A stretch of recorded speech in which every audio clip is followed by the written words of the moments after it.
तो चलिए आज चलते हैं एक सफर पर, घने जंगलों के बीचों बीच इतिहास की एक ऐसी शानदार और रहस्यमयी सभ्यता के राज खोलने, जिसके बारे में आज भी दुनिया हैरान है।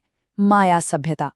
सोचिए, लाखों लोगों की एक सभ्यता, जिनके शहर प्राचीन मिस्र जितने ही भव्य थे, वो अचानक जंगल में कैसे गायब हो सकती है। देखिए, ये कहानी शुरू होती है उनके जन्म से नहीं, बल्कि उनकी दोबारा खोज से। साल था 1839, जब कुछ खोजकर्ता एक ऐसी खोई हुई दुनिया से टकराए जिसे जंगल पूरा का पूरा निगल चुका था, और वो भी एक ऐसा जंगल जिसके बारे में माना जाता था कि वहां कोई रह ही नहीं सकता। और मजे की बात देखिए, 100 साल से भी ज्यादा हम यही मानते रहे कि इन जंगलों में बस कुछ गिने चुने लोग ही रहते होंगे। लेकिन फिर आया साल 2018 और एक क्रांतिकारी लाइडार तकनीक ने सब कुछ बदल दिया। उसने जो दिखाया वो हैरान करने वाला था। 60,000, जी हाँ, 60,000 से भी ज्यादा छुपे हुए ढांचे। ये इस बात का पक्का सबूत था कि यहाँ कभी 1 करोड़ से भी ज्यादा लोग रहते थे। अब इस खोज ने तो एक और भी बड़ा सवाल खड़ा कर दिया। चलिए ठीक है, 1 करोड़ लोग थे, मान लिया, पर सवाल ये है कि आखिर लाखों लोग ऐसी जगह पर जिंदा कैसे रहें जहां कोई बड़ी नदी ही नहीं थी, और तो और जहां की जमीन स्पंज की तरह सारा पानी सोख लेती थी। ये एक बहुत बड़ी पहेली थी।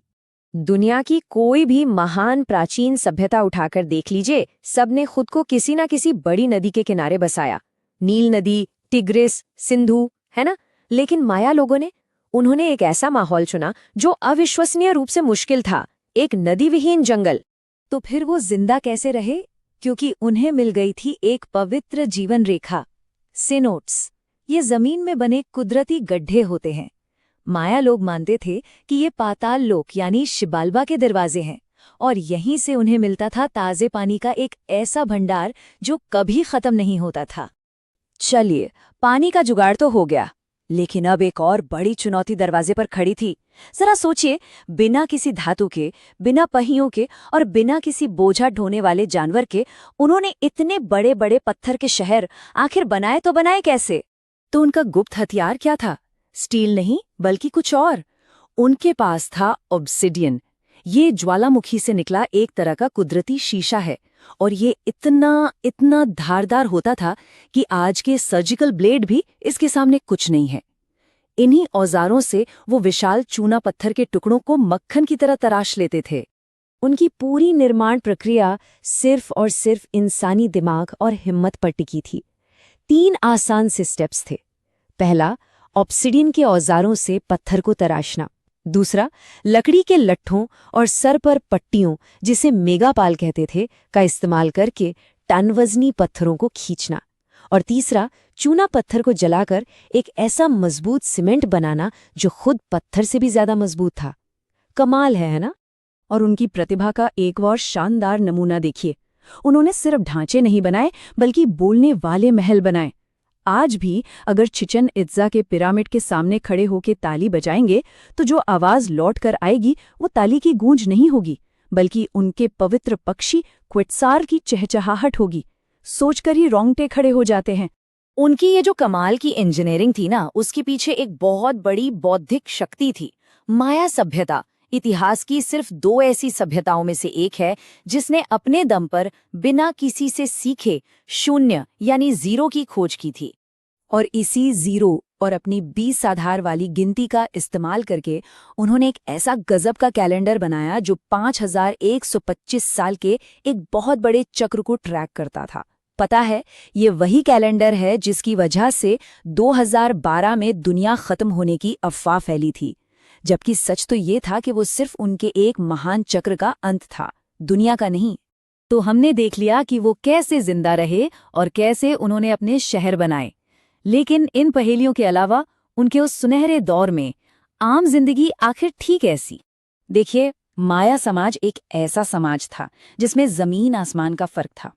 एक तरफ थे उनके देवता जैसे पवित्र राजा, जिन्हें कोहुल अजाव कहते थे। वो पत्थर के आलीशान महलों में रहते, जगुआर की खाल पहनते। और दूसरी तरफ थे आम लोग, जो झोपड़ियों में रहते, खेती करते और इन राजाओं के लिए काम करते थे। दोनों के बीच एक बहुत गहरी खाई थी। उनके सुंदरता के पैमाने भी कह सकते हैं कि बहुत ही अजीब और अनोखे थे। मतलब रुतबा और भक्ति दिखाने के लिए वो अपने शरीर को हमेशा के लिए बदल देते थे।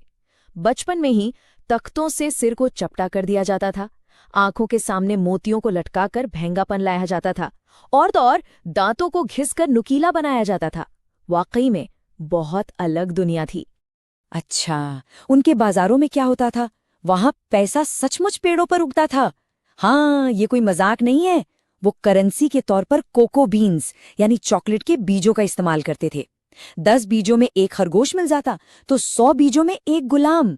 और जो अमीर लोग थे वो इन्हीं बीजों को एक कड़वे मसालेदार चॉकलेट ड्रिंक के तौर पर पीते थे। तो लगभग 900 ईस्वी के आसपास माया सभ्यता अपने चरम पर थी।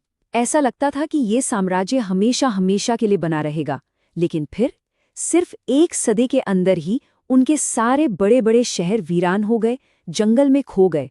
आखिर ऐसा क्या हुआ? ये सबसे बड़ा रहस्य है। इतिहासकार अब मानते हैं कि इसके पीछे कोई एक वजह नहीं थी, बल्कि ये एक बहुत ही दुखद डोमिनो इफेक्ट था। मतलब एक के बाद एक संकट आते गए और हर संकट ने अगले संकट को जन्म दिया, और इस पूरी चेन रिएक्शन ने पूरी के पूरी सभ्यता को घुटनों पर ला दिया।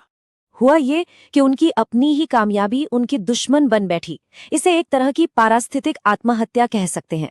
देखिए कैसे एक एक करके डोमिनो गिरे। पहला डोमिनो, उन्होंने अपने पिरामिडों के लिए प्लास्टर बनाने के लिए बेतहाशा जंगल जला दिए। दूसरा डोमिनो, पेड़ खत्म हुए तो इलाके में 1 सदी तक चलने वाला भयंकर सूखा पड़ा। तीसरा डोमिनो, पानी की कमी और जरूरत से ज्यादा खेती ने मिट्टी को बंजर बना दिया और अकाल फैल गया। चौथा डोमिनो, कुपोषण और गंदे पानी के स्रोतों ने बीमारियों और महामारियों को जन्म दिया। और आखिरी डोमिनो, जब संसाधन खत्म हो गए तो शहर जिंदा रहने के लिए एक दूसरे के ही दुश्मन बन गए और एक भयानक गृह युद्ध छिड़ गया। जो कुछ लोग इस तबाही से बच पाए, उन्होंने अपने पत्थर के शानदार शहरों को हमेशा के लिए छोड़ दिया और वापस जंगल की गोद में समा गए। लेकिन अपने पीछे वो एक बहुत शक्तिशाली सबक छोड़ गए, 1000 साल पुरानी चेतावनी, सभ्यता और पर्यावरण के बीच के नाजुक संतुलन के बारे में। सवाल ये है कि क्या आज हम उस चेतावनी को सुन रहे हैं?